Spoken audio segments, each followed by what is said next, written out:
I dag der skal vi tale om, hvordan algoritmerne på de sociale medier de påvirker danskernes politiske samtale, hvor vi også tager hånd om begreberne digitalisering, globalisering og medialisering. Okay. Digitalisering det betyder, at vi får nyheder online, og algoritmerne det er dem, der bestemmer, hvad vi ser.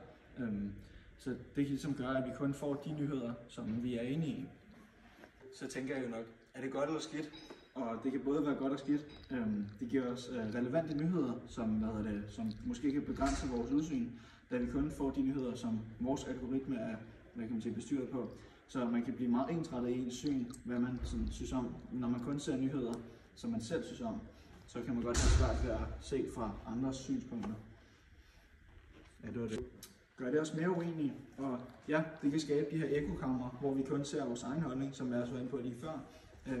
Og det er ligesom forstærke polariseringen i samfundet, hvor folk bliver mere opdelt, hvor man er meget igen ensrettet, som jeg også var inde på før. Hvis vi nu kigger mod noget globalisering, så vi får vores nyheder fra hele verden. Politiske budskaber kan spredes hurtigt. Det kan også give os synspunkter og gøre os mere forvirret, end vi egentlig burde være.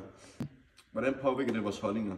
Det kan give os adgang til mange perspektiver, men det kan også gøre det sværere at navigere i, fordi vi har så meget forskelligt og forskellige lande osv. Det er svært at navigere i, hvad der er sandt, fordi vi bliver udsat for internationale konflikter, såsom Israel-Palæstina-konflikten, ikke? Og ideologier og andre debatkulturer fra andre verdener af. Det kan også påvirke vores syn på politik i Danmark, hvordan vi fortolker det danske politik osv. Er det svært at finde sandheden?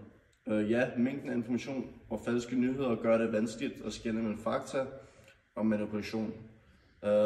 Det stiller store krav til os som borgere at være kritiske over for det, vi hører.